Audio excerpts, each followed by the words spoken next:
Noun, Ifa. From the Yoruba tradition, Ifa is a divination system used by the Babalawo and or Iyanifa. The oracle is owned by the Yoruba god of wisdom, Orunmila. Here are some posts on IFA for further understanding. The IFA divination process, class equals glossary link, greater than IFA Orisha, the traditional practice of the noun, Yoruba. The Yoruba people are an ethnic group of southwestern and north-central Nigeria, as well as southern and central Benin. Together, these regions are known as Yorubaland. Source: Wikipedia. Class equals glossary link, greater than Yoruba people of southwestern Nigeria and now in the diaspora, is a tradition of sacrifice. Oftentimes people who have an obscure belief of any traditional practice will immediately shrink away from hearing the word sacrifice and liken it to something evil. But do we actually know what it is? According to Oxford Dictionary, sacrifice is defined as an act of slaughtering an animal or person or surrendering a possession as an offering to a deity. Sounds terrible when put like that. However, there is another definition.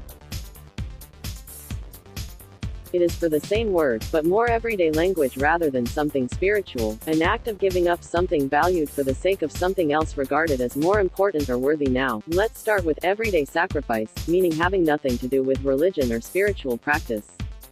For all carnivores, meat lovers, animals are sacrificed daily for your sustenance. Of course, if it says halal, it just means it has been prayed over instead of slaughtered horribly. For vegetarians or vegans, the plants you eat also had a life force within. DAILYMAIL, CO, UK. Click to read article. All of this is sacrifice for the sustenance of mankind. Something must be given in order for something to be gained. That is the natural laws of the land. If we must take the bus, we must sacrifice the money we have in order to do so. If a woman wants to have a child, she must sacrifice her body, her health, and even her life in order to bring forth another life. Sacrifice is basically our entire existence, as well as rituals. Ritualistically, we wake up and bathe and brush our teeth, at least some of us, go about our day and go back to bed at night. We all collectively do this. We must know that everything that is done physically, is also done spiritually. The spiritual world is like a mirror. Now, let me explain sacrifice and spirituality. When an oracle speaks on the behalf of the seeker and tells what lies ahead of the person or what his destiny book has revealed about his journey, the solution should be offered. Sometimes, and always in Ifa Orisha tradition, sacrifice is the solution. There are times when sacrifice is accompanied by spiritual medicines, but we'll get into this another time. Before the human decides to take his journey to Earth, he or she must write his own life from the beginning to his end when he returns home. In his book will be good things and also bad things, and each phase of his life that has either good or bad, there must be written a sacrifice to bring the positive and to remove the negative. Sacrifice gives him the ability to rewrite his destiny. It is now for the oracle or the person performing the noun, divination, the practice of seeking knowledge and clarity of the past, present, or future through spiritual means. Divination types can widely vary but are often sacred objects, elements of nature, or persons. Class equals glossary link, greater than divination to source the problem and to prescribe a solution for it. For example, some years ago my father became ill with his stomach. An evil sister who I had never met, his firstborn child from another woman, had come visiting us from Jamaica. But she had come loaded with grievance against my dad. She had brought with her noun, Obia, a name taken from Jamaican patois to denote a spiritual practice often used for negative outcomes against others, but can also be used for positive outcomes. Other similar words practices are juju, voodoo, witchcraft, native doctors, etc. It is the manipulation of energy using physical tools and incantations for a desired effect. It is a mysterious and unstructured form of spiritual practice as often practitioners do not have specific spirits, deities, beings that are assigned to carry out the abiya work, which leaves the work to be contracted by any spirit, wayward, malevolent or otherwise. Class equals glossary link, greater than abiya in the form of what Jamaicans call bush tea. Unfortunately my dad drank the tea. After this, my dad became gravely ill. Excruciating pain rocked his whole body. He was seriously poisoned by what this woman gave him spiritually. A week earlier I had chased her from my house, so when my mom called, I immediately knew what happened. That same night we rushed to my spiritual father, in Lukumi, class equals, glossary link, greater than Padrino's house. By the way, my dad is a huge doubtful Thomas and not at all a believer in these things. So you should know how sick he was if he actually agreed to see a spiritualist. Source, Pinterest. When we got to Padrino's apartment, he divined for my father. He told him that he had been spiritually poisoned, and that he could die from this. Sacrifice had to be immediately performed to save his life. The prescribed sacrifice was to a deity called Babalawo to the Yorubas, or Babalawo to the Cubans, the god of sickness and diseases. I have a very special love for this deity. He saved the life of my newborn baby when I was under spiritual attack during my pregnancy. And of course Eshu had to get his own sacrifice as he is always fed first. That day we watched Padrino perform a ceremonial sacrifice to noun, Eshu, Yoruba divinity, Orisa, demigod, deity, of the earth. He is considered the world police and governor. He is the closest messenger to God in the Orisha tradition. He is also known as a trickster spirit, wise beyond belief, and uses this wisdom to outsmart everyone for a greater purpose. Class equals glossary link, greater than ESU and Abaluea. The details, I cannot explain, but when he finished, the animal that was used to remove the death from my dad was wrapped in a particular cloth. It was then given to my father to take to a hospital and dump it outside in their garbage bin. My father, who could have barely stood on his own, was now strong enough to walk without assistance after we left. He went to the hospital and did what he was told.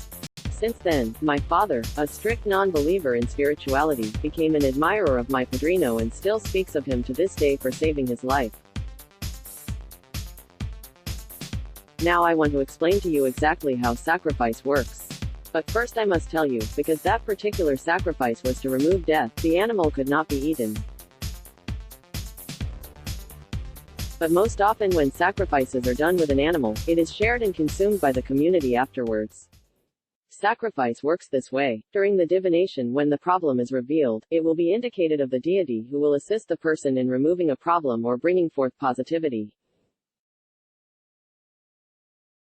So what happens is this: something is prescribed to the deity will accept what is given and will now face the problem for the person.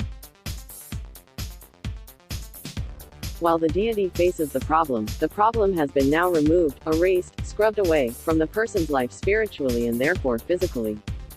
If the sacrifice is given to bring something positive, maybe someone wants a child, a job, marriage, or whatever else, then whatever is prescribed is given to the specific deity, and that deity, which is energy itself, will now go forth to source what the seeker wants and bring it forth. Always remember, things must manifest itself in the spiritual realm before the physical can have access to it. What does this mean? Since this earth plane is only an illusion, things as we know it do not actually exist. So if you want a job or a house or money, it must be created first in reality, or the spiritual realms, before it can manifest in our illusion. What happens with sacrifice and why it is important? First, sacrifice is not always blood. It can be anything, i.e. water, gin or rum, fruits, food, flowers, jewelry, cloth, or even you staying home for a few days, etc. It is just an act that saves. When the oracle calls for a sacrifice as the solution, often a sacrifice is symbolic of what we want to achieve. For example, if the deity wants to conquer an enemy, a sacrifice might call for a cane, a bottle, a knife, etc. Those tools are used for what? War. In order for the deity to fight, it needs weapons. Of course, the deity is not human like us, but since we use those tools for war, it is the symbology that allows the deity to perform the task. As said before, the spiritual world mirrors the physical world. If you're wondering, no, deities do not actually eat sacrifices. However, if a person cooks in a kitchen, what is perceived first is the smell. So a person becomes energized by the sweet scent. That essence creates a feeling within the perceiver. So where the deities are concerned, there are many factors into how they receive the sacrifice. The fact that you agree to do the sacrifice is a sacrifice unto itself.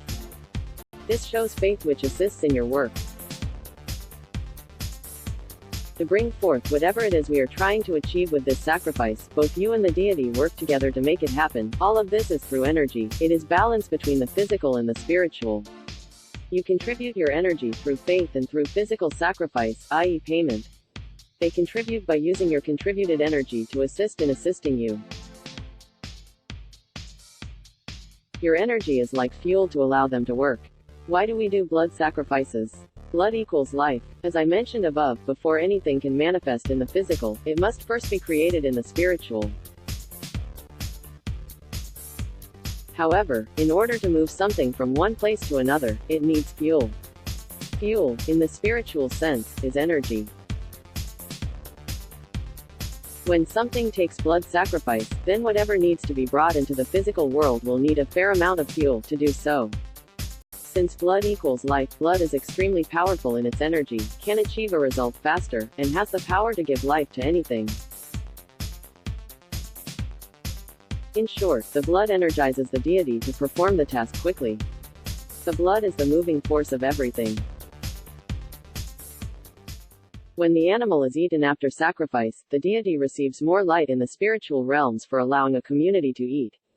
When a deity asks for a four-legged animal as the solution, you know the situation is very big. Because the four-legged animal represents the human being himself, symbology. The two front legs represent human arms, and the two back legs represent human legs. Four-legged animals are often taken in removing death from a person, because when the death comes in search of the person, it will find the person's representative, the four-legged animal. Also, at least in the IFA Orisha tradition, sacrifices are most often performed by more than one person. Each person involved also lend their exclamation, ah, she, from the Yoruba language. Ace, spelled with the Yoruba letter, s, shish, is uttered after prayers and incantations. It translates